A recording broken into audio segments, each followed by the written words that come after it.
welcome to We the Thunder. It's a cold and stormy day here in Tampa, and got quite a bit to talk about tonight. Thomas Schooley, how you doing? Excited, really excited after being at the game last night and then the news announced today. Fantastic. I mean, there's special occasions in people's lives, like, when you graduate, maybe when you get married, when you have a kid, when an outdoor hockey game is announced for your city. And tonight is that night for us. So yeah, we the big news dropped today.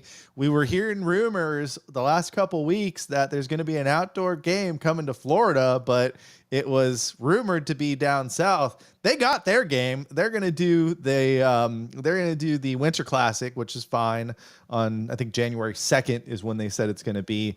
But guess where the Stadium Series is going to be? February 1st, 2026, right here. Raymond James Stadium. Now, here's the crazy part, and we're gonna look at some of the weather patterns here. So we should have, what we need to get on now.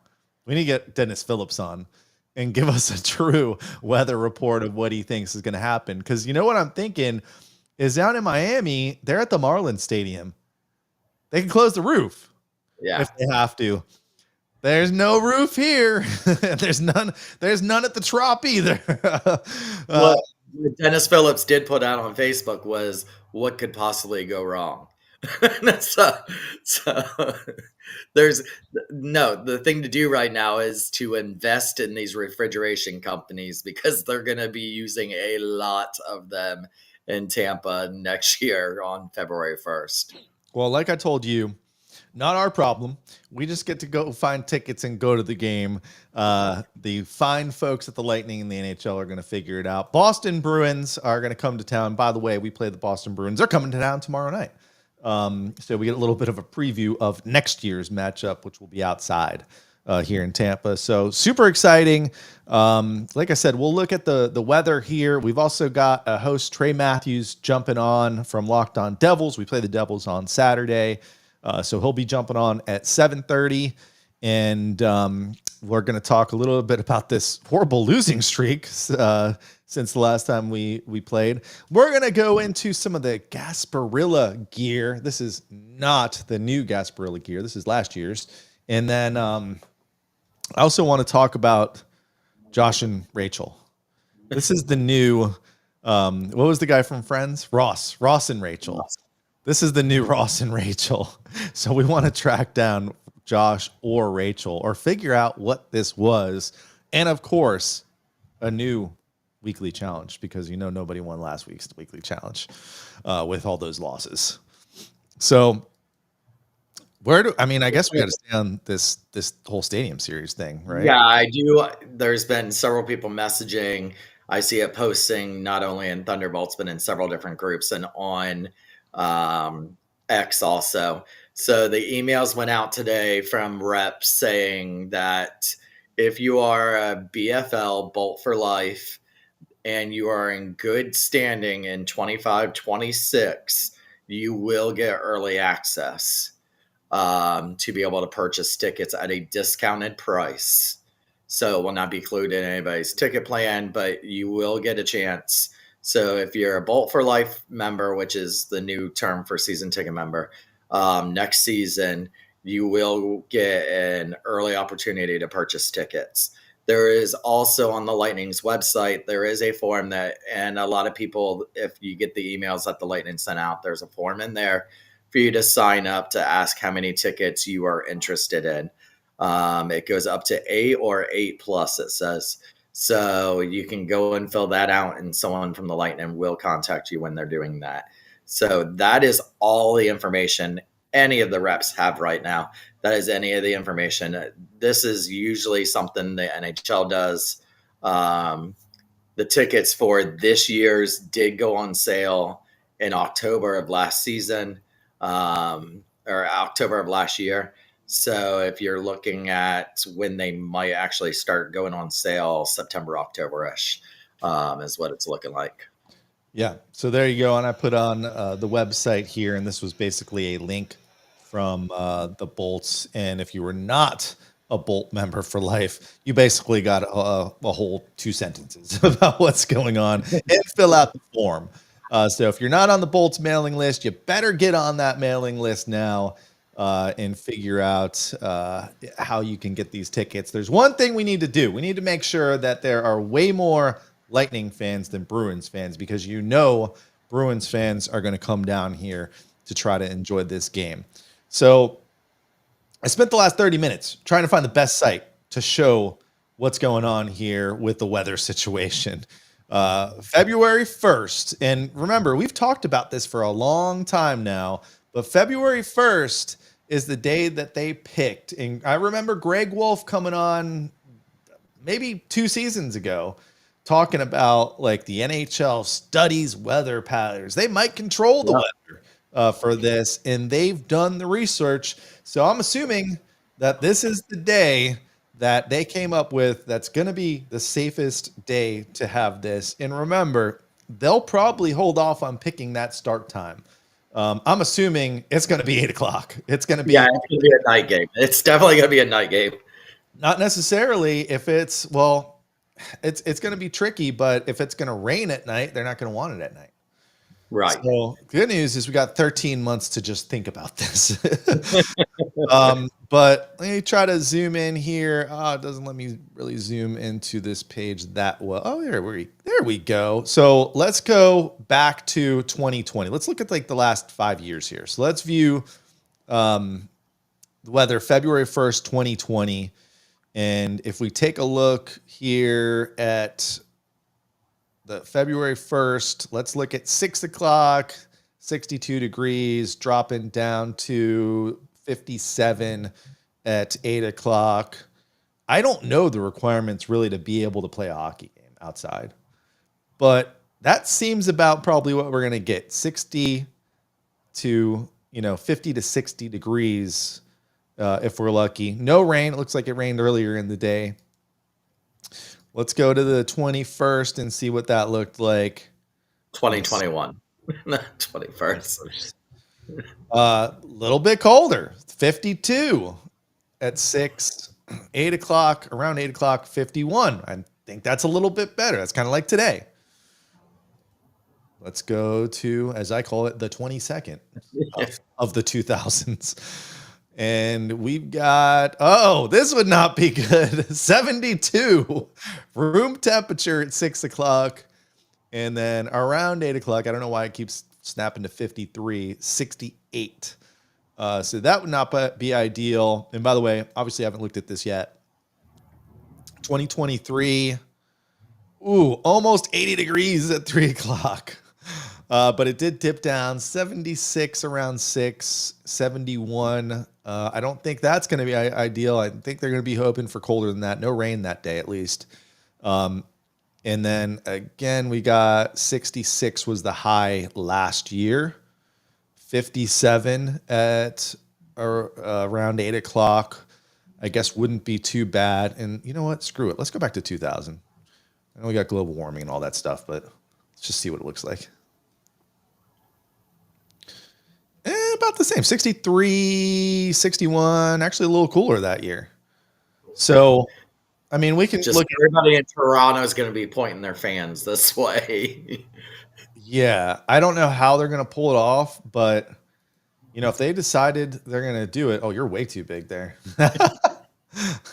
By the way, if you're tuning in, we've got a little bit of a different look. We're using a different platform. Hey, let us know what you think, and let us know if it's sucking, if it's lagging, if you can't hear us, if, help us out here, because trying out something new here. But yeah, exciting. We get to wait 13 months for this to happen, which is the worst part. And yeah, it's nerve-wracking to see if the team in the NHL are going to be able to pull this off. But and I said I was talking with Stephanie and Mike and Serena and Nicole and them, and I said the thing that's going to suck is that down by Raymond James we don't have like Broadway like Nashville did. so that it's not going to be like the players are going to be hanging out afterwards. They're just going to get in their cars and get back to Davis Island. So, it's going to be, and you got to expect that the NHL will have remember in Nashville, they had that whole gated section that you got to go in, and they had the sand sculptures and everything. So I'm sure somewhere over there near Steinbrenner Field or the practice facility or something, they're going to have something over there. We are also going to attempt to do something. Hopefully, Shooter's got some ideas, so be on the lookout for that. If we get any final word, we will, but we're going to start looking into things because it gives us 13 months to plan it, and sometimes it takes 13 months for something to happen. So, yeah, got plenty of notice here. So I don't know. I am super excited that this is actually going to happen. And I think Boston's a great matchup. Better than the Rangers. The Rangers, yeah. So that I thought it was really interesting games that they picked us because a lot of people thought when it was the Panthers, because the rumor was the Panthers, and then everybody said it was going to be Tampa against the Panthers, and then their guy came out and said it will not be Tampa versus the Panthers, and this is why we're finding out that it is the two cities both get them. Yeah, I was kind of hoping for Buffalo. Would have been a little more fun. But yeah, we'll take it. And again, we got the Boston Bruins coming to town tomorrow night. Not exactly lighting the world on fire lately with their play. So we might see. I do want to say, how do we highlight? Can we highlight comments now? We can. Only you can. So Mike Douglas Jr. He has already vowed he is coming down from the cold north up there, and he wants to go back wearing an anklet monitor. That's how much fun he wants to have while he's down here. So that is going to be his goal when he is down here for the Stadium Series. We might have to get the stash involved for that.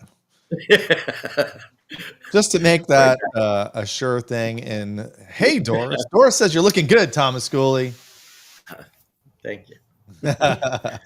All right. So, it doesn't look like Scott's on. Scott yesterday asked me if I was on Ozempic because he said I was looking skinnier. So, hey.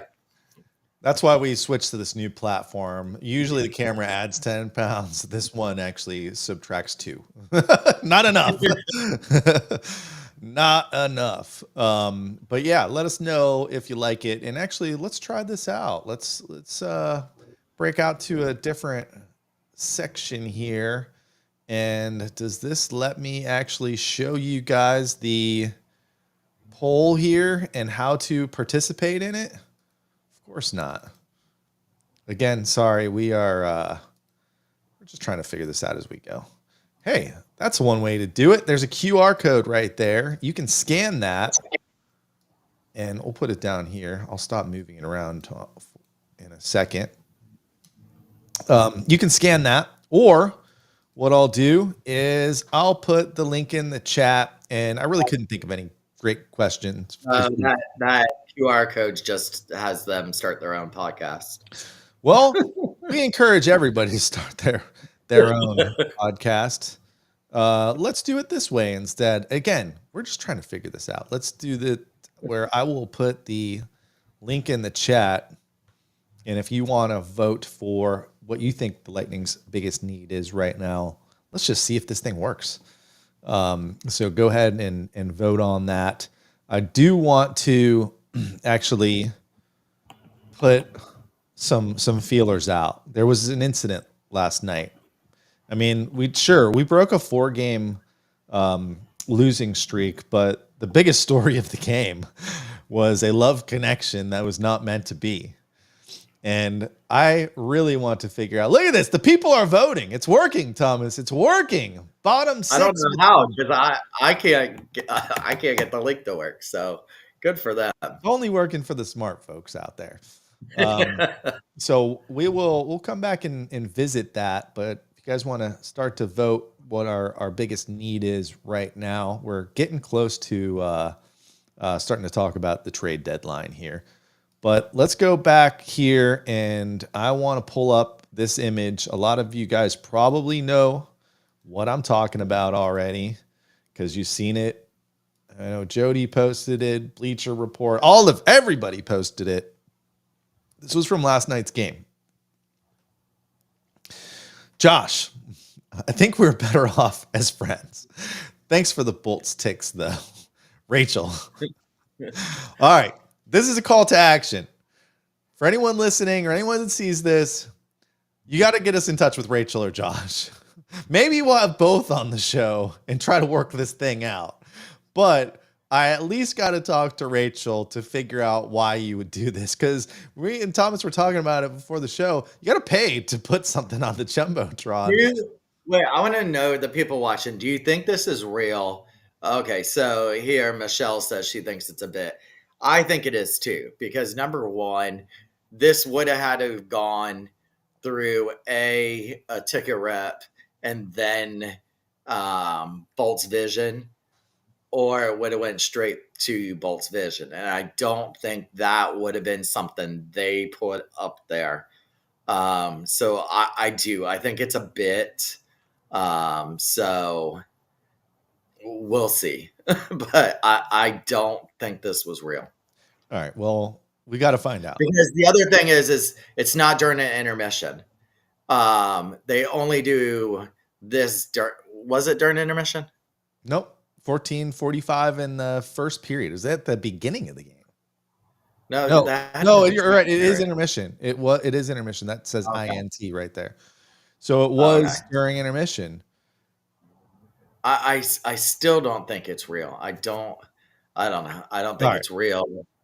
Help us figure out if this is real. I would love to hear from either side of this. We will invite them on. The other thing is, if it was real, then why would Josh and Rachel both be there? Like, if Josh gave Rachel the tickets, then that most likely means Josh isn't there.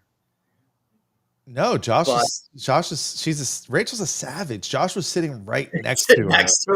And she's like, hey, look. I spent $100 just to tell you it ain't working out. Thanks for the tickets, though. But no, I really want to get to the bottom of this the new Ross and Rachel thing. All right. So the other thing that happened this week was, and I'll put on my old gear from last year, now outdated, is, for the last 4 years now, the Lightning have to put out Gasparilla gear. I was thinking maybe they take off this season because there's no Gasparilla game. But technically there is a Gasparilla game. It's going to be that Detroit game in 2 weeks. It's just not during Gasparilla. So they're going to have kind of that Gasparilla themed game. Usually it's Gasparilla night, but the Bolts are actually on the road this year for Gasparilla.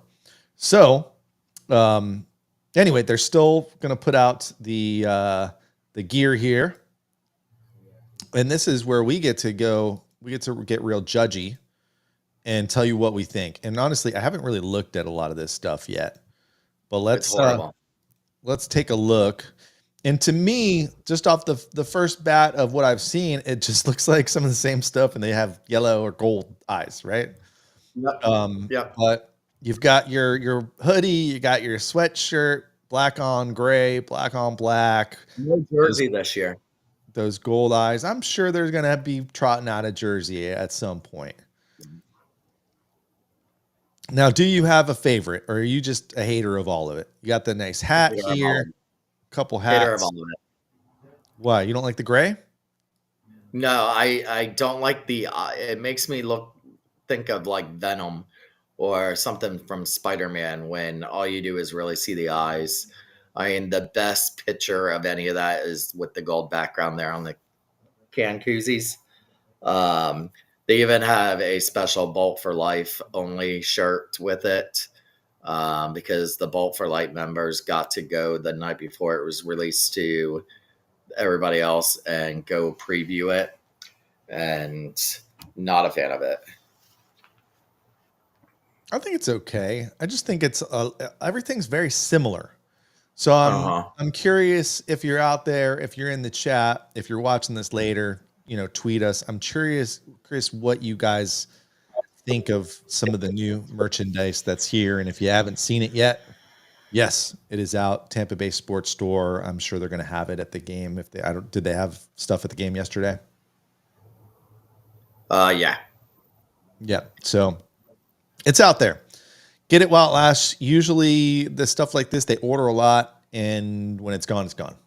So if you do really like the new look here, the gold eyes, go get your Gasparilla gear before it's gone. Now, maybe the most exciting part of Stadium Series is we definitely will get a new jersey next year. Yes. I was thinking the same thing. I was like, oh, I can't wait to see the new Stadium Series jersey Yeah, that's going to be exciting, and it's going to with be a the home patch jersey on too. it. With a So, patch on will they? I mean, do they go black? Do they go blue? Or do they go gray? it. It would be nice if it was black. Do they take a spin off of the original Stadium Series, which a lot of people liked, with the black or the white and blue with kind of the bolt separating the colors? Would you like to see that with maybe a blue and a black or a blue and a gray? Yeah, I'd like to do the black jersey with some like blue and white lettering outlining. Yeah, and I don't think it's going to be white, Stephanie, because we're the home team. Usually, home teams these days are always going to be the darker color. So yeah, that'll be fun to kind of see what they do with those jerseys for the Stadium Series. But all right, let's talk a little bit. Trey's going to be on here probably in the next 5 minutes.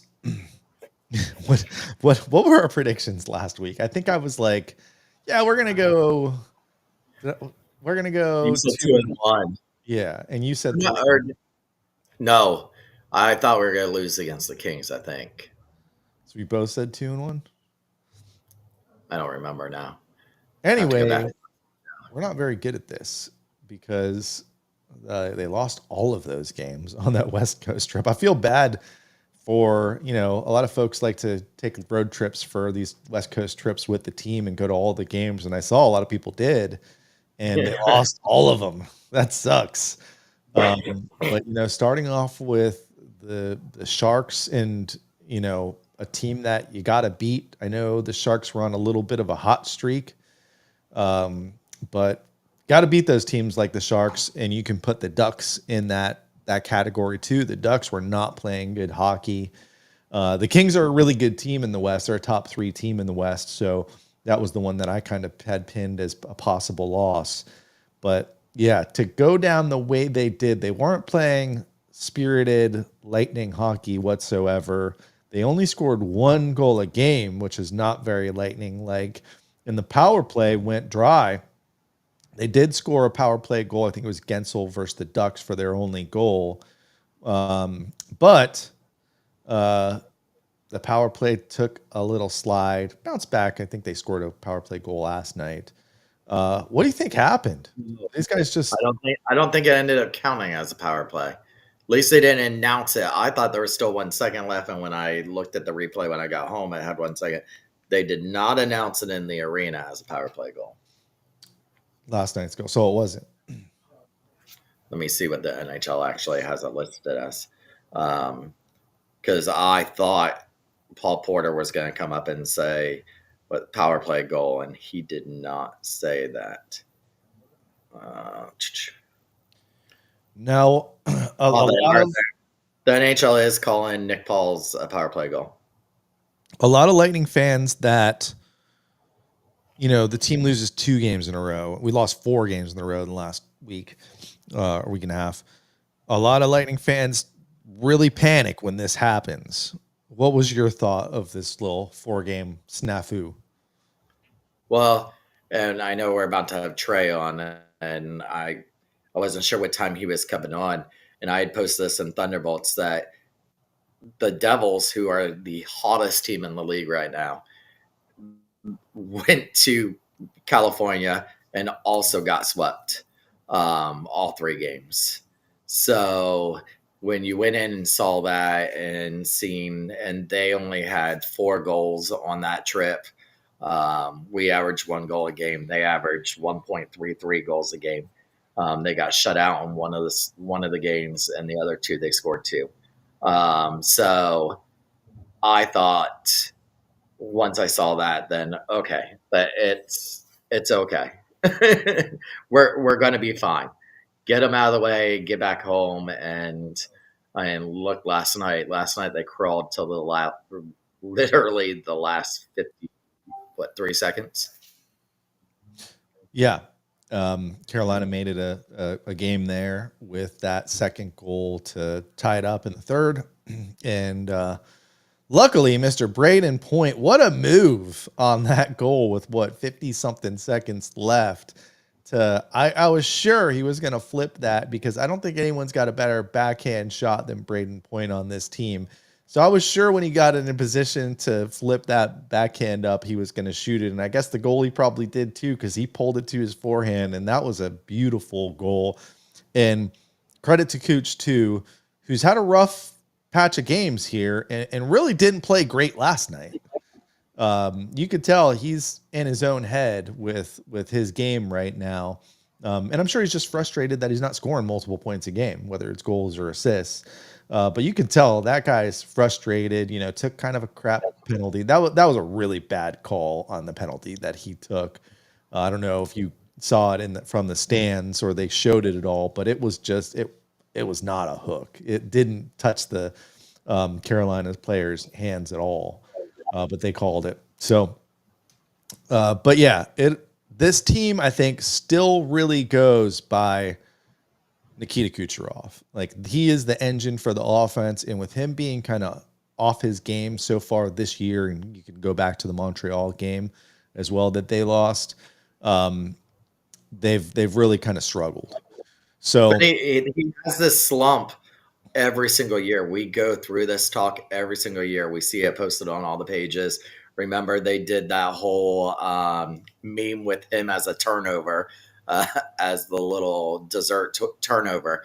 And Cooch always has this spread of games where he's a turnover machine. And then somehow, when everybody's ready to hang him at the stake, all of a sudden he turns it around and becomes a 100-point person. yes, And he's still on pace to make 100 points. The NHL put out a thing today, and he's still on pace to do 100 points this season. yeah, I think he'll be all right. I think he's going to bounce back. All right, Yeah. we got a special guest tonight. A lot of you Lightning fans already know we play the New Jersey Devils on Saturday. They are one of the best teams in the East this year. We've had their number so far this year, but this is game 3 of 3 versus the Devils. So let's bring on Trey. We had the privilege to meet Trey, and this was in the press box, one of our first times up there, and that was against the Devils. So we met Trey. Thomas knew who he was and introduced me, and we said, hey, we should have you come on before we play you guys again. So let's bring him on. We're not going to give him the full screen here, but I don't mind it. We'll shrink him down a little bit. Sorry, I think I told you, new platform here. We're still trying to figure out how this thing works. But hey, welcome to We the Thunder. Listen, when you come on this show, I know you're a Devils guy, but we give you a little lightning strike when you enter the show. So Trey, you are from Locked On Devils, correct? And you also do some work with the Florida Everblades. I saw on your Twitter as well. So I actually just drove by there earlier today, their arena. But I'm curious. We didn't get to talk too much when we met. I'm curious, and I always ask this to a lot of our guests. How did you kind of get started in this hockey jersey? Are you just kind of like a diehard hockey fan, like Thomas and I are?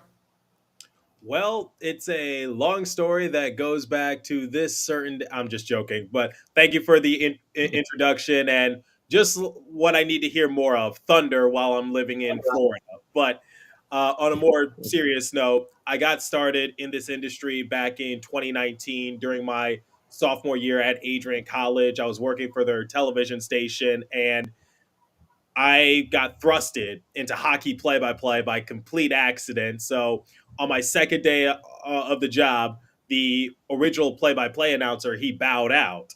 So they thrusted me into it, and I had no idea what I was doing, and it was an absolute train wreck to the point where the television station I was working at, they received numerous complaints, like an 8 paragraph email saying that it was like a disgrace to the sport, things like that.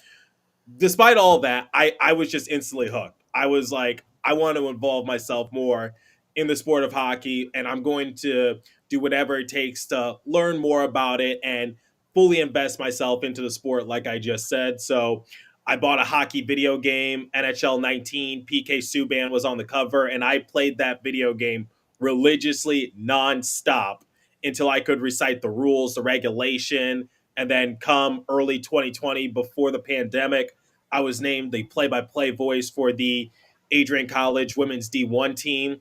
And once the pandemic did hit, NHL Network was airing classic games back to back to back for 5 days in a row, including the 2 year battle between the Pittsburgh Penguins and the Detroit Red Wings. So Marian Hossa's failed attempt at getting a Stanley Cup, but I watched those games. I locked myself in my room and I forced myself to just learn more from Doc Emmerich and things like that. And I reached out to Ever Fitzhugh. He was with the Cincinnati Cyclones at the time. This was a few months before he was named the new voice of the Seattle Kraken.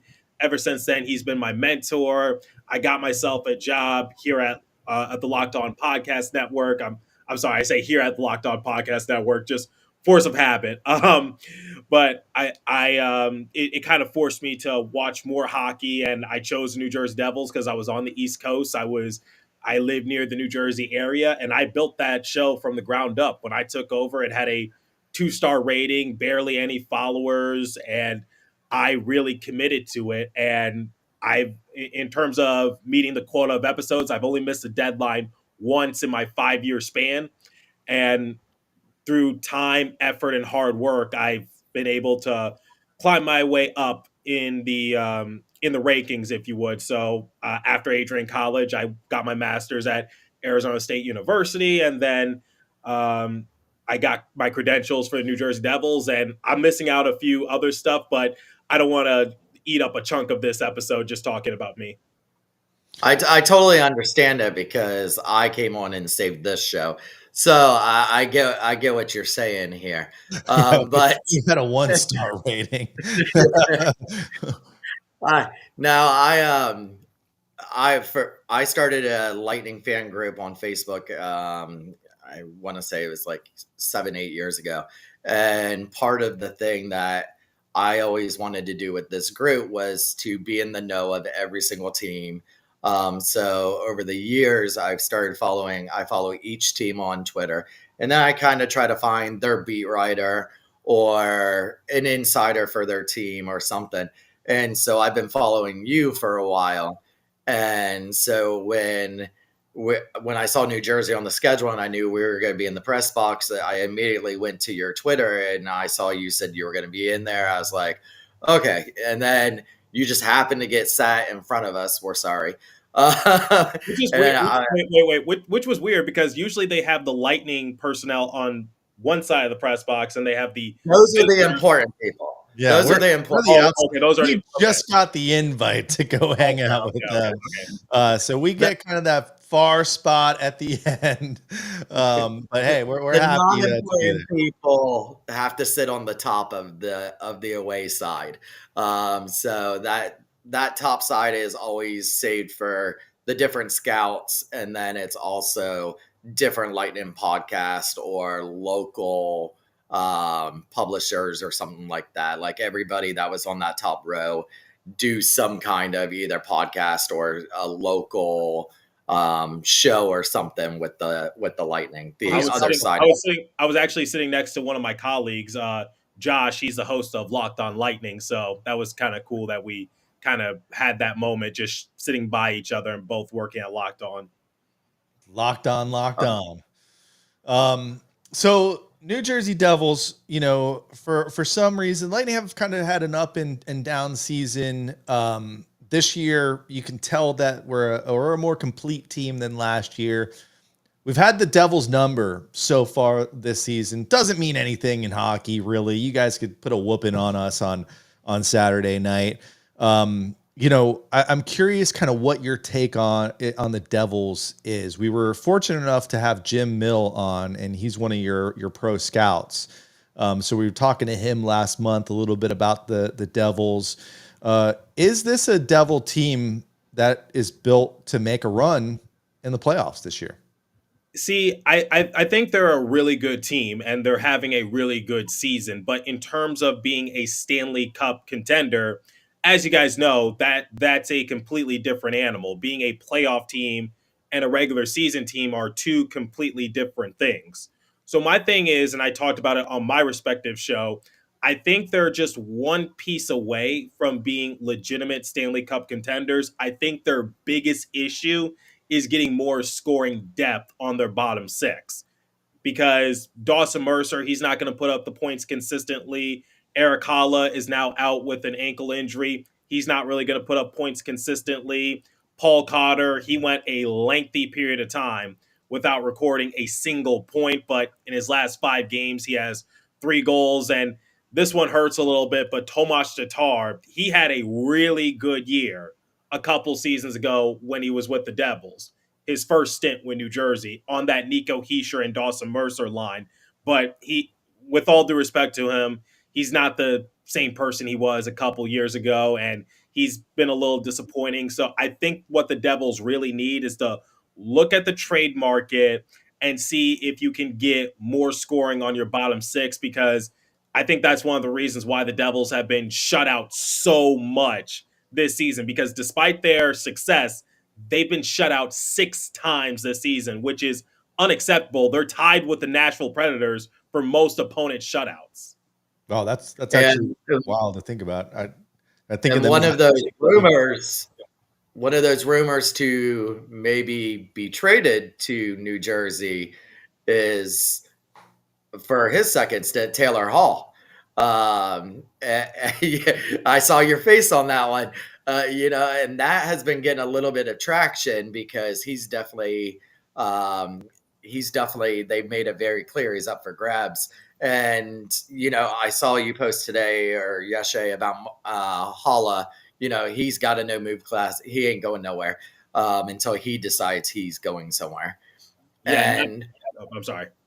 No, and I think really Markstrom has started getting into his groove and really became an elite goaltender when I didn't think he was going to be able to handle that job as the elite goaltender. And he really has, and surprised I see a lot of people in the NHL. And so, there's the guy from the Islanders. I can't think of his name. And they're talking about, Paul Mary coming back to the Devils. Also, what do you think about these people's second stints? I mean, I wouldn't put it past the Devils for reuniting with one of them, because they reunited with Tomas Tatar and Stefan Nason, 2 players who were former Devils and decided to come back to New Jersey during the offseason. And going back to a tweet I made recently, yes, Eric Holla has a no trade clause for this season, and it'll turn into a modified no trade clause come next year. So most likely he will leave New Jersey when he wants to leave New Jersey. Me personally, I don't have a problem with Eric Holla. I think he does what he's supposed to do, which is win faceoffs and be somewhat physical, and he's been doing that. I think not being on the top 6, not being paired alongside players like Nico Hischier or Jack Hughes has kind of hurt him a little bit, because that's when he was really able to shine. So he's got to work with what he's being given. I think the fan base is a little too harsh on Eric, if I'm being completely honest. But in terms of reuniting with Taylor Hall, I mean, that would be interesting. I actually did see Taylor Hall play when he was with the, well, now he's still with the Blackhawks, but I was watching the Winter Classic on New Year's Eve. I think I was one of few people to actually be watching. You were the guy that watched. I watch it. I don't know why more people don't watch it. It's a very entertaining event, and the fact that it took place at Wrigley Field. And by the way, Chance the Rapper killed it. I don't know what people are talking about. I don't know why people are complaining. He absolutely killed it, and I will die on that hill. I think part of the problem with the Winter Classic this year was they moved it to New Year's Eve, obviously because of college football playoff, and they didn't do a great job letting people know about it, because having that backdrop at Wrigley Field is just a cool place. The matchup, not a great matchup, and that's what I think a lot of people were saying, like, give us some better teams. Which, by the way, I'm sure you've heard the news. We got some outdoor hockey coming to Florida. Yes, I'm looking forward to it. So we'll change gears since I brought that up. I'm sorry. Let me finish answering the question real quick, because I went on a little bit of a unnecessary tangent. But Taylor Hall, he's somewhat decent with the Blackhawks right now, and same with Kyle Palmieri with the Islanders. Once again, I don't know if it's actually going to come into fruition, but I wouldn't be against it. Let me just say that. Yeah. And that bottom six, I feel like every team's trying to shore up that bottom six. And as we know in Tampa, that third and fourth line and putting together a solid line is really key in what can get you through and into the Stanley Cup final and over that hump. I thought the other thing that Jersey did really well was I just thought for the last couple of years they were missing that goalie. They needed to get that premier goalie, and we weren't sure if Markstrom was going to be the guy, but he seems to be doing pretty well there. And Jake Allen's not a bad backup either. You're absolutely right. There is one guy out there on the trade market that I think would kill it in New Jersey on that bottom six, and that's Yanni Gourde. And Palat's familiar with him. Everybody here in Tampa is familiar with him. Seattle's pushing him hard to be gone out of there. So, I could see a Yanni Gourde fitting into that offense there in New Jersey. And I think a lot of people would be impressed.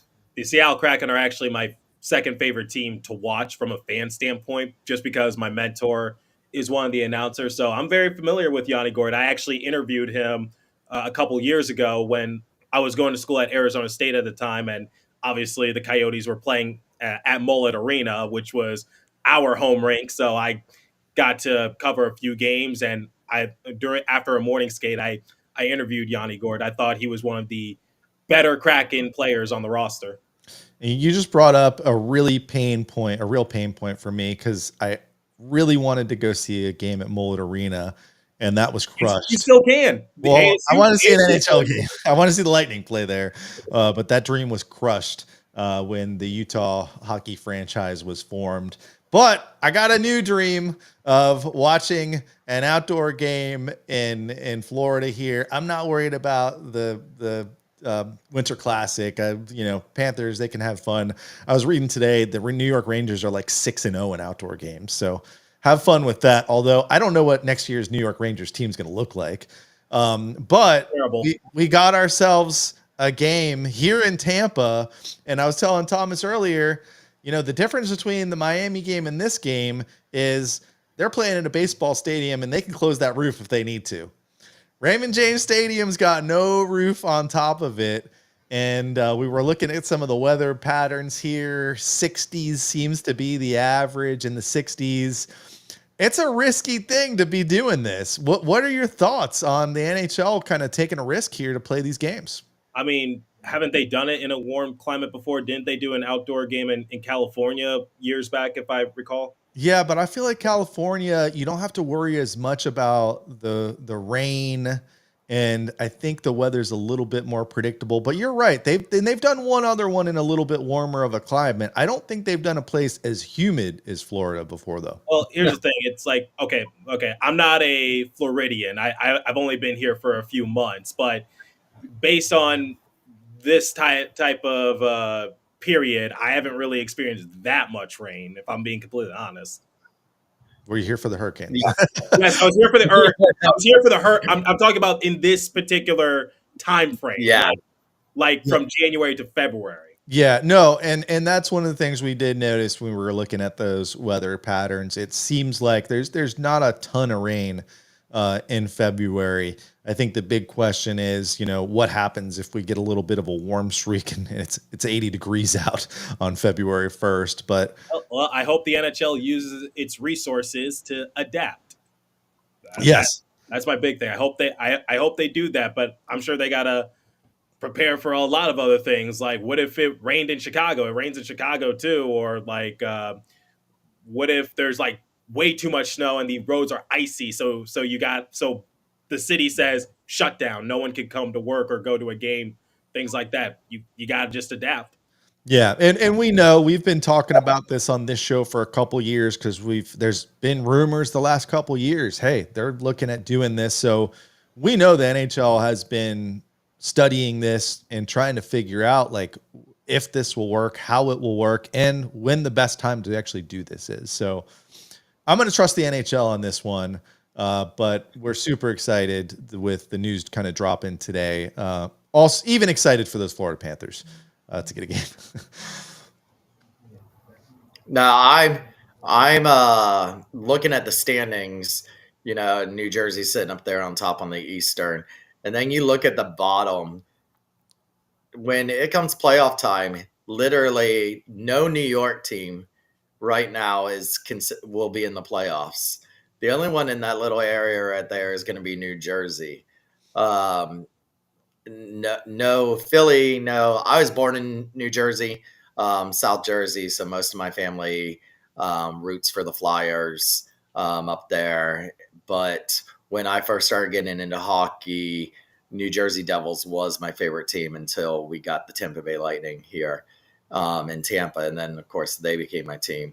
So it's kind of cool seeing those Rangers there at the bottom, the Islanders at the bottom, Buffalo at the bottom. Um, how's the scene up there? Because I know Ranger fans and Devil fans do not like each other. Well, I try to stay out of it if I'm being completely honest, because if I get into it with a Rangers fan, I think it's ridiculous, honestly. And this is a little bit of a message to anyone listening out there. Don't be an idiot. It's sports, not life. At the win, lose, or draw, it doesn't impact your life unless you put money on it. Then it impacts your life exponentially. But my thing is like, don't get into a fight because of a sports game that you can't control, because then you're going to have to possibly deal with an assault charge, and you're possibly going to have to get a lawyer. So I would I just wish that people could just be somewhat tame about it, because and this might be a flex. I'm not trying to flex on anyone, but like, when I go to the game, I'm not wearing I can't wear a Devils like uniform or a Devils jacket or anything, because I'm not affiliated with the team. I cover them. So I'm not really worried about it. I'm usually just in the press box. So the only time I interact with fans is if I decide to pace around the stadium in between periods. But I've tried to stay out of it. Now, I'm curious. Have you been to you live in Florida, so you come up here when the Devils are in town. Obviously, have you been to a lot of the other press boxes around the league yet? Yeah, I mean, let's see if I can remember off the top of my head. Okay, so New Jersey, obviously, Tampa, Panthers, Kraken, Golden Knights, Blues, Arizona, when the Coyotes were there, Los Angeles, Anaheim, Joe Lou, or not Joe Louis, I'm sorry, Little Caesars. Little Caesars Arena.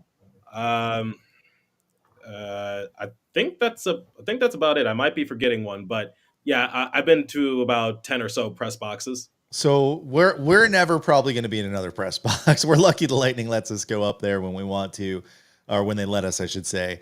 Um, where do you think the Lightning's ranks? Honestly, like, is there some press boxes that are just better than others? Maybe the Yes. newer Yes. stadiums.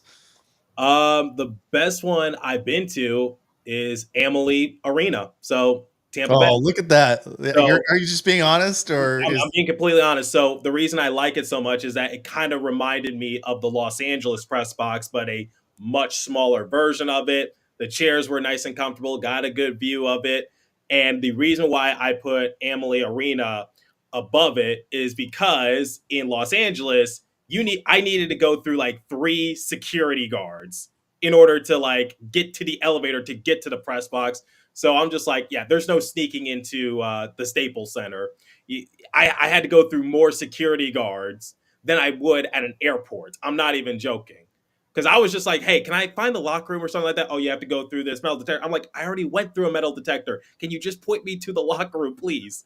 So, but Los Angeles was actually one of my favorite press boxes because I love the snack arrangements. I loved the room I was given, the press box. People were nice. Always wanted to go to Los Angeles and got the chance to do that. But the Lightning's press box, it just reminds me of a smaller version of Los Angeles, and it's a lot more tamer than LA. That's cool. I didn't think we'd be that high up there on your list, but what do I know? I've been to one press box. So, all right. So Saturday night, the third of three matchups.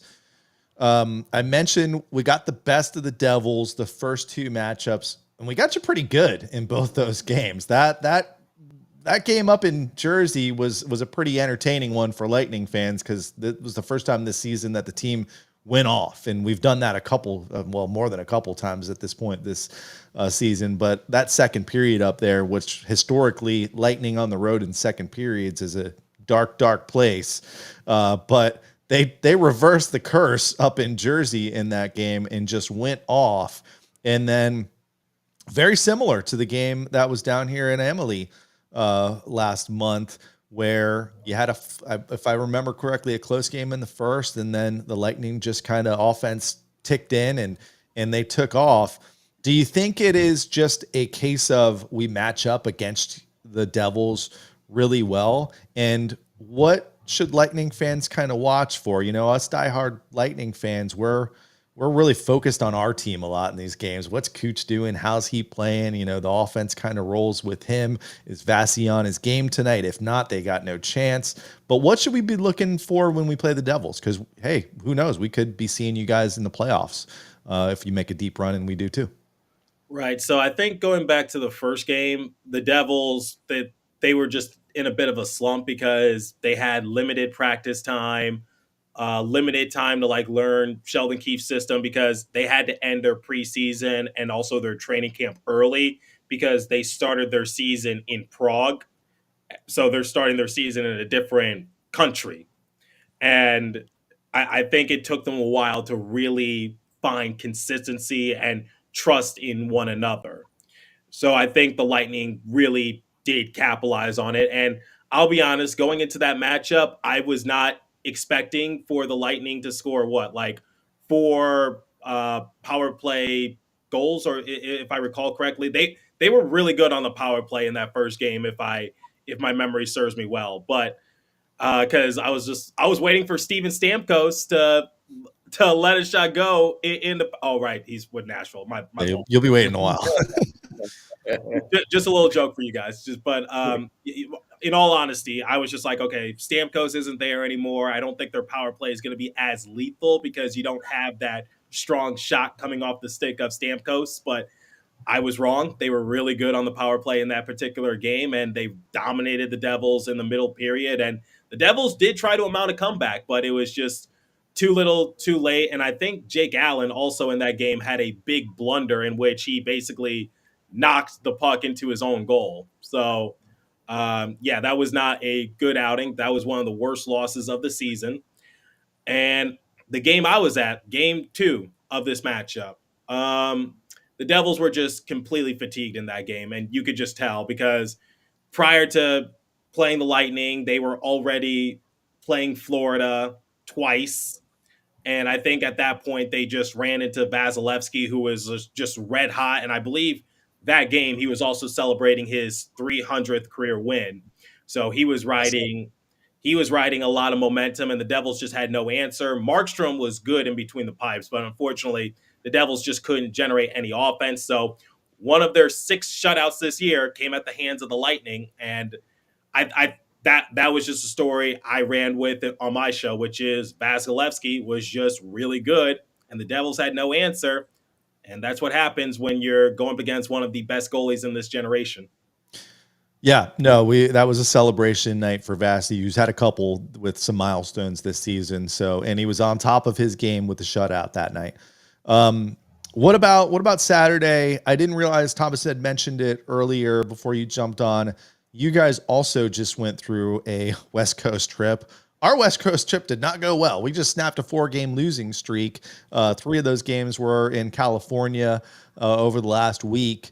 Luckily, bounced back. We had a rescheduled game from the Hurricane taking on, ironically, the Hurricanes last night to break that losing streak.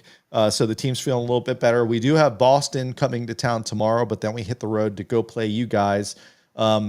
Tell me kind of where you feel the team is right now after that road trip, and was it really as bad as Thomas says it was? Well, I mean, the Devil's worst is still better than a lot of people's best, but that California trip, no, it wasn't. It wasn't good for them at all. They lost to the Ducks. They got shut out by the Kings. They lost to the Sharks at the last possible second. I'm just like, that game really should have went into overtime. But they redeemed themselves while they were on the West Coast. They beat the Seattle Kraken in their more recent game. Jacob Markstrom just went Super Saiyan and had like 2 or 3 save of the year candidates from that game alone. It wasn't a good showing from New Jersey, and like I said, their worst is still better than most people's best. But yeah, you're right. Just wasn't really a good trip to the West Coast. And what do you think Lightning fans should kind of look for on the Devils? Is there any players that are really kind of, up and coming, like a lot of folks here in Tampa, and a lot of people have been on this train for a while, but Brandon Hagel, he had the hat trick against you guys in the first go around, but he's kind of been our up and coming star that's, maybe a little unassuming. Do you guys have a player like that we should keep an eye on? Not really. I mean, I could say Jack Hughes, Nico Hischier, Jesper Bratt. They're relatively young, but they've been established in the league for a few years. And Nico and Jesper are actually fast approaching 10 years in the league. So I can no longer say they're like young bucks. In terms of age, they are young. But in terms of NHL experience, they have a few years under their belt. And same with Jack Hughes. So if you were to ask me a couple years ago, I would say Jack Hughes. He's up and coming, but I think everybody in the league already knows what Jack, Nico, and Jesper are capable of doing. Same with Timo Meyer, Dougie Hamilton. I will say this: Andre Palat hat trick. Oh, I'm joking. I'm joking. I'm joking. I'm joking. Please, No, please, no one take that out of listen, context. so we know everybody, any Lightning fan knows if there is an ex Lightning player on the opposing team, there's a chance for a hat trick or a shorty or Right. both. Right. Oh, someone just in the comment section said, "What about Luke Hughes?" Same thing as his brother. Luke Hughes has been in the league for a few years. Like he last year was his rookie year, but he got some NHL experience late during the 2022-2023 season, including some playoff experience. So once again, last year was his rookie year, but the year before that, he got some games under his belt, and I think everyone similar to Jack, know how good Luke Hughes is. And he was good offensively last year, but defensively, he is that's the name of his game this year, which is his offense is starting to get more consistent, but his defense, since he's paired alongside Brett Pesce, has really stolen the show. yeah, those huge brothers, pretty good players, and you got 2 of them. If you could only get that other one, I bet that would That will never happen. quite a That bit. will never happen. I would love to have Quinn Hughes on the team, but I'm sure the Vancouver Canucks are going to demand an arm and a leg. Yeah, I don't think they're letting that guy go anytime soon. I'm looking at the schedule here, and New Jersey is one of the teams that has played the highest amount of games. Yep. But I'm looking, and for the next couple of weeks, you only have 14 games now until you guys have the week and a half there off. And where Tampa this month, we're going to catch up to the rest. We have 4 back-to-backs just in January. And it seems like the Devils there are going to have some time for resting and be able to get some players back. And I mean, only 14 games going into that stop. And I saw the NHL sent out today that officially tomorrow night will be the halfway point in the season, as in games played in the NHL, not necessarily for each team. It will be the exact half amount of games that are going to play for the whole year. And they were picking teams, and New Jersey was one of them that they had at the cusp of the playoffs. Come playoff time, I don't think they fall that far because of what's. But then you're going to see New York basically give up their whole team. You got the Islanders basically saying anybody theirs for trade. I don't really see anybody that is going to overtake the Devils there. Well, the Washington Capitals, in terms of Metro teams, the Washington Capitals are the biggest surprise. Uh, I'm just saying this as a joke, just so no one flags me for anything. But Ovechkin, like, he is taking whatever Albert Pujols took to reach 700 career home runs, or what LeBron James is doing at his age at 40. Like, it's just unbelievable to see what these superstars are doing so late in their careers. Obviously, Pujols is retired. LeBron James is the greatest basketball player to ever play. We'll debate that another time. But Ovechkin, it's incredible what he's doing. And even me, someone who covers the Devils, I can't hate on it. I really can't. So, but going back to your point, I think the Devils are in a good position. I think they're going to be just fine. Behind them are the Hurricanes, 3 points. I'm not really worried about the other teams after the Hurricanes: Blue Jackets, Penguins, Flyers, Rangers, Islanders. I think the Devils are in a prime position to make the playoffs, barring a complete catastrophic meltdown. Yeah, I totally agree. I think they're a playoff team. The big question mark for me, we kind of talked about earlier, is how deep of a playoff team are they? A Stanley Cup team, and only time will tell with this season. I do have one more question. You joked around about Andre Palat, but I wanted to kind of ask, what's the pulse and Devils Nation about Andre Palat? Because obviously, I feel like every player that won the cup here the last couple years is a fan favorite. Andre had been here for so long. He was part of the triplets, which was Cooch and Tyler Johnson. So he's got that place in a lot of Lightning's fans' hearts. He was also such a clutch player for us, especially in the playoffs. But also a very streaky player. That last year we had him, where he really went off in the playoffs and scored those clutch goals. He didn't score a goal in the regular season for a long time before that. So I'm kind of curious, with knowing the type of player he is, just kind of what the pulse is with the Devils and what you think of Andre Palat. Okay, so here are my thoughts on Andre Palat.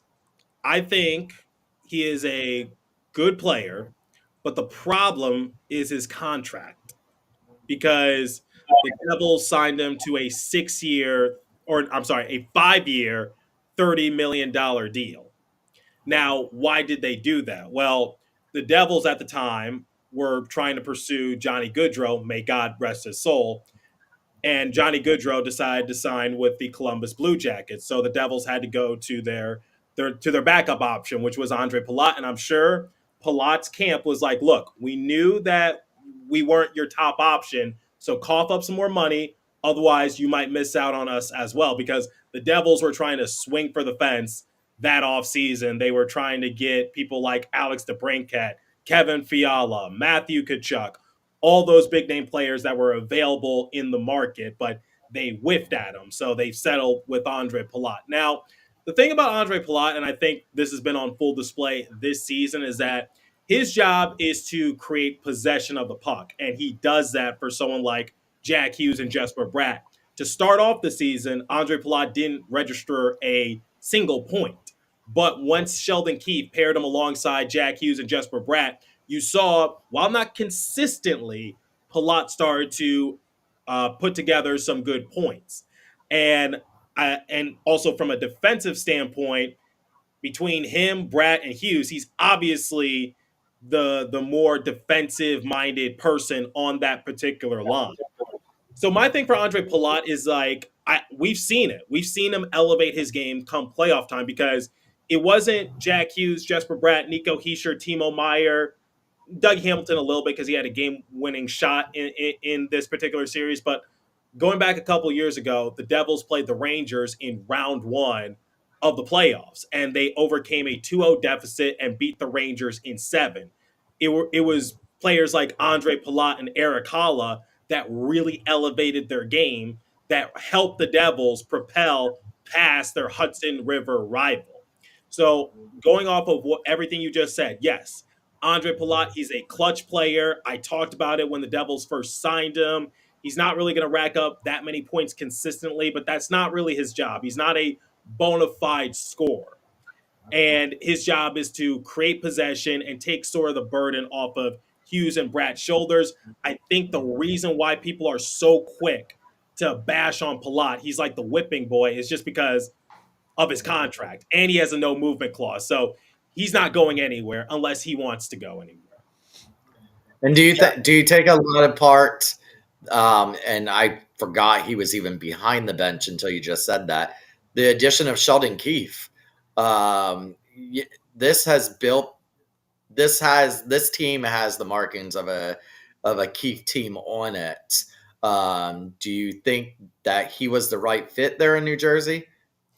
Look, I know the Maple Leafs are doing just fine for themselves with Craig Berube behind the bench, but I want to send them a bunch of flowers. Thank you for Sheldon Keefe, because Sheldon Keefe saw great success with the core four out in Toronto with Austin Matthews, Mitch Marner, William Nylander, and John Tavares. And he did something that the Maple Leafs hadn't done since 2004, which is make it out of the first round of the playoffs. That in and of itself should give him a statue in Toronto. But all jokes aside, I felt as though Keefe should not have been fired in Toronto. I felt as though he did everything he could possibly do. The Maple Leafs saw great regular season success, great offensive success with some of their core players, and that's translating to New Jersey. And we're seeing players elevate their games in more ways than one. Nico Heischer, he might be a finalist for the Selke Award once again. Jack Hughes, he's being used more on PK situations, which means Sheldon Keefe and Ryan McGill really trust Jack's defensive development. And he's doing that with the core out in New Jersey once again. So Sheldon Keefe has done a really good job, and it's one of the reasons why I think the Devils are in a prime position to make the playoffs. Yeah, absolutely. Good coach. And, we talk about it a lot on this show. I just can't believe how fast clubs go through coaches in the NHL. Yeah, I just want to say, gone are the days where you'll see a coach be behind the bench. Well, not for you guys. You guys have had Cooper behind your bench for many years. For many years, I don't think you're going to see that too often, where an organization sticks by a coach through thick, thin, and thinner. I really do want to see that more often, but NHL coaches have the shortest leash in all of sports. It's and wild. I think it's a little unfair, because if things are going well, the coach is given the least amount of credit. But if things are going bad, the coach is the first one to be blamed. So I kind of envy you guys in that you have Cooper behind your bench for many years. Yeah. And believe it or not, there were a lot of people that thought he was going to get fired after we got swept in 2019. Because we just couldn't get over the hump to win that Stanley Cup. Stuck with our guy, got 2 in a row. And, we're hopeful that the team can get back to the Cup finals. And, hey, maybe we see you guys in the Eastern Conference final this year. If we do, you got to come back on the show for that matchup. I will, and you might see me in the press box. We'll that's right. We'll see you if we get there. And Serena's got a comment for you. She heard that LeBron comment. Jordan will always be the best. That's a whole different show. Yeah. Hey, Serena, I have this for you. In 20 years, we'll be debating LeBron and somebody else, and not Jordan. I promise you. There you go, Serena. All right, Trey. Where can they find you on the socials? All right, you can find me on X or Twitter, whatever you want to call it, at TreyMat4. And you can also find me over at the Locked On Podcast Network. I host Locked On Devils, your team every day. Check me out on all streaming platforms and also YouTube. Awesome. Well, hey, man, thank you so much. We're glad we met you. And hopefully we will get you back on here. I would love to see a Devils and Lightning Eastern Conference final this year. We'll see what happens, but thank you guys so much for having me on. It was a blast. All right, man. Take care. Thank you again. All right. So there you go. That was Trey Matthews, Locked On Devils. We got the Devils on Saturday night. Before that, we got the Boston Bruins. We've got a weekly challenge to do as well. Let's go back to our poll. We probably didn't have the poll on the screen long enough. Oh, we got a couple more votes there. What is Lightning's biggest need right now? We've got 3 votes for the bottom 6. We heard it from Trey that it feels like that's every team's need right now, is that bottom 6. Luckily, those are the easiest players to trade for, because there's plenty out there that teams are going to think are going to be the best fit for them. 2 for defense and 1 for goaltending. Name yourself, whoever said that. 1 for goaltending. Come on. I guess obviously meant backup goaltending. Real quick, I can't. This new format right now, I don't get to see a lot of things, so I don't know how many people still watching and in the comments and stuff. But your opinion on Victor Hedman so far this season? What's your thoughts? My opinion on Victor Hedman is I don't think he's been horrible. Is that the word? Is that what you're getting at? No, like I want to say it was when we had EE on, and how he said, that captain leadership tends to take a toll on you, and you get a little bit more in your head, and you get a little bit, your play decreases.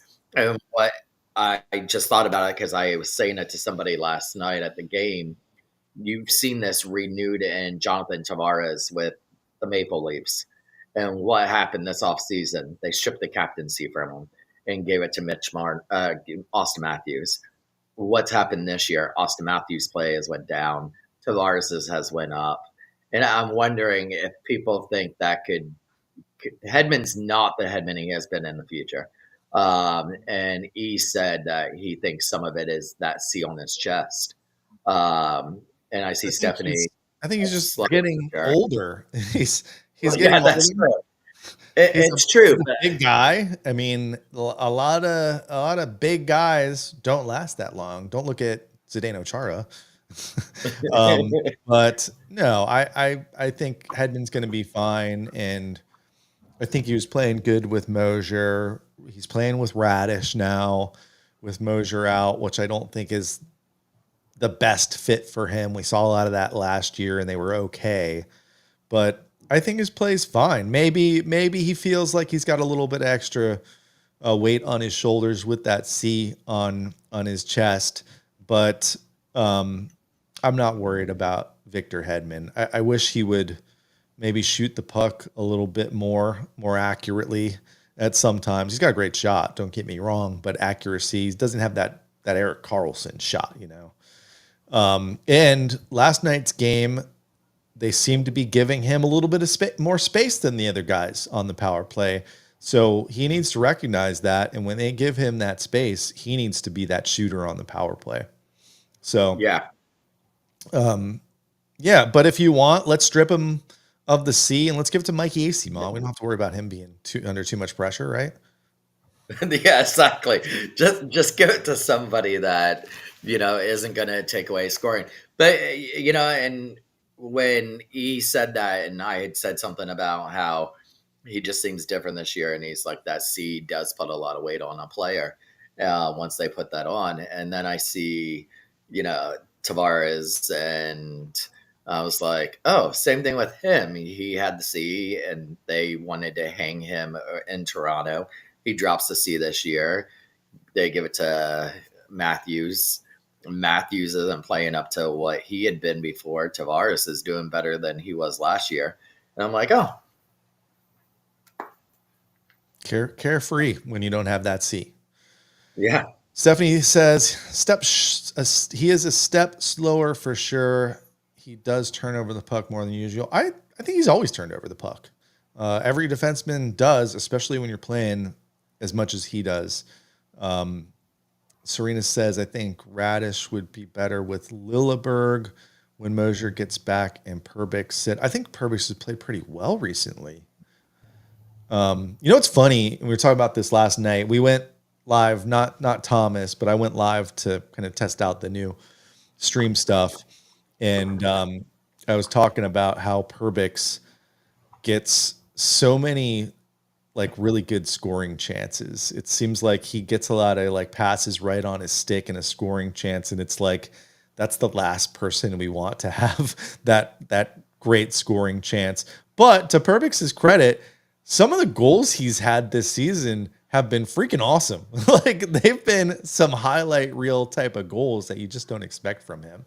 I think Lilleberg's the biggest problem on our defense. I think he gets himself out of position a lot. But there's no way I'm sending that guy down. I mean, he's our physical presence right now, and he should just get better and better as he continues to stack up games. So I said he's the worst defender on the team right now, but I'm sticking with Lilleberg all day. So I talked about this when we had Trey on. The NHL said that we're officially at the halfway mark on the third game Thursday night. It will be the 656th game played of the season, which is the halfway mark for the actual NHL games played. So the league trends right now for 24-25 is 6.1 goals per game. It's 4 straight season at 6 or plus. 44% of the games have comeback wins. That's the second highest in NHL history. 96% capacity. That's tied for third highest attendance rate on record. Not last night, apparently. Well, here's the funny thing is last night was considered a sellout because the actual tickets were sold for opening night. So, yeah, so it was considered a sellout last night, even though it was, I would say, a quarter empty. 75.7% have close games. This is the highest in NHL history. 0.900 league-wide save percentage. This is the lowest since 2005, 2006. It's the third lowest in 30 seasons. And the last stat they shared was 76.5 of an overtime game ends in the overtime. That's the highest rate of overtime goals in NHL history. So those are some little trend stats there that was in the first half of this season. When did you become such a stat guy? So I find some of these things fascinating, and so when I'm sitting and I had the day off today, normally on Wednesdays I'll work morning and then race home, and I actually took today off, and I was like, okay, let me look into some stuff, and was reading some tweets and stuff like that. So I was like, oh, look at all this. Listen, in the words of the former Buccaneer coach and current Atlanta Falcons coach Raheem Morris, stats are for losers. And the Atlanta Falcons are losers as well. How awesome. We got to give a shout out to the Bucs for making the playoffs, but how awesome was that game on Sunday when they should have taken a knee? Actually, no, they shouldn't have taken a knee. They should have done exactly what they did and give Mike Evans the ball because he only needed 5 more yards, and they did it. No, we shouldn't have scored that touchdown on the possession. No, they had to score the touchdown. They had to win the game. They had to score the touchdown. Making the playoffs is more important than Mike's record. But since they got the ball back, that was one, in my opinion, that was one of the best moments in Buccaneers history. We've had a lot of great moments, but that was an unbelievable moment. I kind of wish I went to that game now. But congrats to the Bucs, and good luck to the Bucs on Sunday night, playing against who they got in the playoffs. Washington. So a good young team, or good young quarterback at least. We beat them week 1. This is a different Washington team. Daniels has definitely found himself. He's found his speed. He's found his arm. He just This is refuses to definitely, lose. I've watched a little bit of their last couple games. He puts the offense on his back. Like yeah. he'll just straight up run it. You gotta stop him. So there you go. A little Bucks talk on. But I'll say this: I want to say it was with Stephanie when we originally signed Baker, and yeah, I could probably come up with the messages when Tampa signed Baker, and she was like, "What are your thoughts?" And I said, "I really liked the decision of Baker Mayfield because I felt he knew this was his last chance.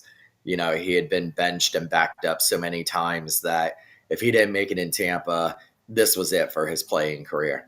And so, and I think he found a system, found it to be fun. He's having fun out there, and I'm ready to get baked on Sunday. Whoa. I agree. I think I wasn't as sure about him when he came in, but I mean, I was sold after last season. You got to resign that guy, and he backed it all up again this season. So great job, Baker. Great job, Bucks. And he was screwed not getting selected to the All-Star game, by the way. Yeah, that's crazy. All right, hey, programming note here. Guess what? Next week I'm out. I got to be out of town, and you're going to get a Thomas Schooley solo show, but not exactly solo. You can see, and this is pinned. It looks a little tough to read here. This is pinned on We the Thunder's X page. It's our January schedule. It's kind of funny because the first time Deandra came on, it was just me and Thomas was out, and I had to let her know over the weekend. I was like, "Hey, are you okay if I'm out and you just go with Thomas? We can reschedule if you want to." But she was like, "Me and Thomas is fine." So Thomas is going to run the show next week, and good luck with that. And then we got Mike Olivero on January 22nd. And then Chris Dingman to wrap up the month. And we'll have some cool stuff coming in February too. So remember the call to action. I really, really want to find Rachel or Ross. So if you guys can figure out who the heck Rachel is, we got to figure out if this is a joke. What the heck went down here? The biggest news from last night's game, forget about snapping a 4-game winning streak. A love connection was not made at the Lightning game. But hey, Rachel got some tickets, so good for her. Michelle, we did email. He reached out to Coburn, and we have not heard back from him yet. Yeah, we'll try to get Coburn on next month. We got too many people that we want on, and we don't want to have guests every week. The plan was every other week, so we're kind of going off our rule that we set in the beginning of the season. And literally, while we were doing this show, I just found another potential guest to have a shooter reach out to. So yeah, I like it. I mean, you guys watch and listen. It's tough to have kind of an entertaining show every single week. Like today, obviously big news dropped. There's a lot to talk about with the losing streak, snapping that.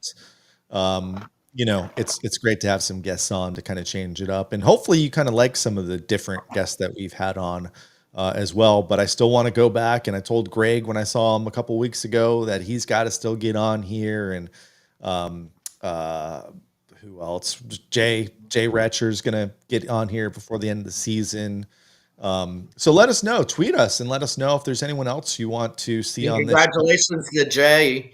He's starting his own podcast now with Ian Beckles. They used to be on 620 together on WDAE with the Jay and Ian show. And now they have announced they are now taking it to the podcast. And it's day podcast, so you guys can listen to that and then still watch us Wednesday nights. And we know Ian pretty well. And actually, when I went live last night, I really wanted to kind of test out the new stream here.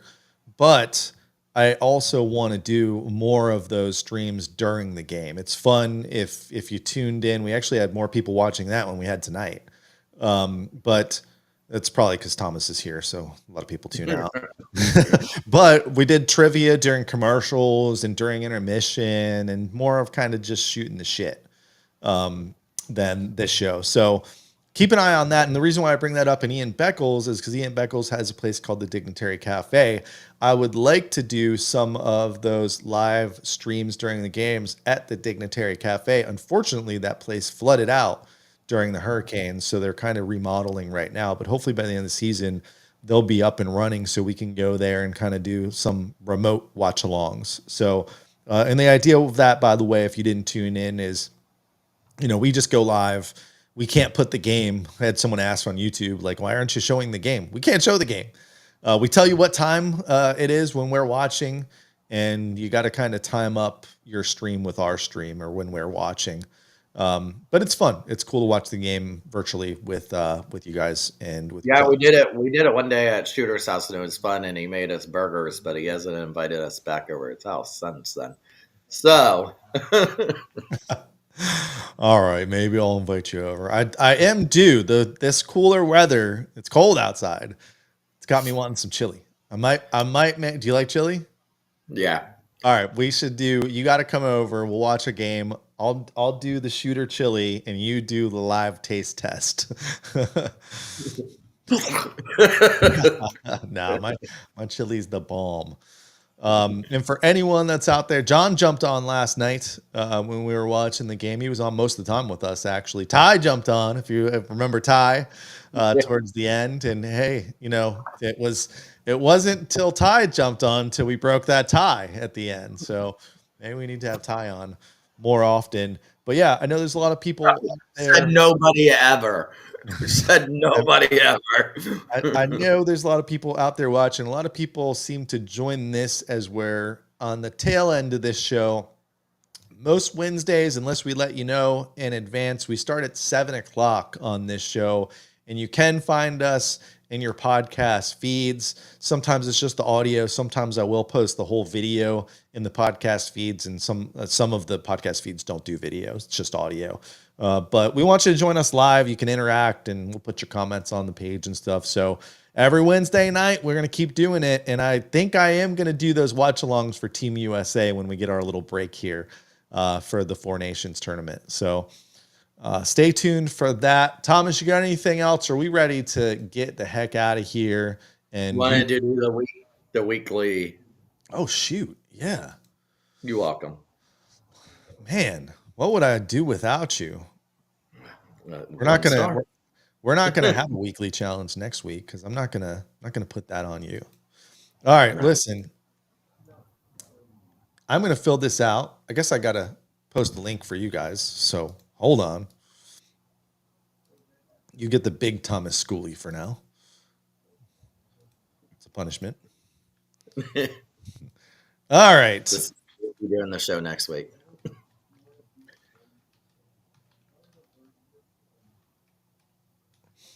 Yeah, and I want feedback too. I want to know how bad or good this show is. If it's great, I'll quit the show. Thomas will take over. No. With Deandra. No. I think it's gonna. I'm actually really bummed that I'll be missing that. I like Deandra a lot. So she is with the NHL Network, I believe now, and I think still with the Hockey Writers or something like that. We'll make sure we get that straightened out before next week. All right, you can fill it along with me. The link is in the chat. You really only have until tomorrow around 7:00 when I cut the voting out. Will there be a fight in tomorrow night's game versus the Bruins? I'm going to say yes. I feel like this team's going to get a little frisky with the Bears coming to town, especially on the heels of the news that they're coming back next year to play outside. Lightning goalie, and I only say that because we're not 100% sure that Vasi will start this game. I'm assuming he will because this is a back-to-back with the Penguins the next night. But Lightning goalie saves versus the Devils, 30 or more or 29 or less. I'm going 30 or more. What do you say, Thomas? Does Sidney Crosby score a goal for the Penguins versus the Bolts when the Bolts are in Pittsburgh? I'm saying yes. He seems to score on us a lot. So I'm going to go yes. No. You're going no.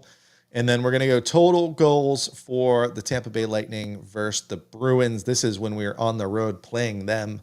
I forget what days these are, actually. I forget which one's actually the back-to-back, but you guys will figure it out. Total goals for the Lightning, just the number of goals for the Lightning. Remember, this is a road game. I'm going to go 4. I'm saying 3. There you go. Weekly challenge. If anybody besides back-to-back is New Jersey and Pittsburgh. Okay, so I had it wrong. Or no, I had it right. New Jersey's probably going to be Vasi, and then Pittsburgh's probably going to get JoJo. And then next Tuesday is the Boston away game. Tuesday's the Boston game, and then Schooley will be back here on Wednesday. I get the week off. Not really. I'll be working on the road. If I get a chance, I will try to jump on here, but I do have a lot of stuff going on. So Thomas Schooley show next week. Deandra Liu will join him. You got anything else? Nope, let's get out of here. I'm trying to eat my Christmas dots. Yeah, I still got to eat myself some dinner too. Until next time, this has been We the Thunder. Don't forget to be the Thunder. That's it? That's it.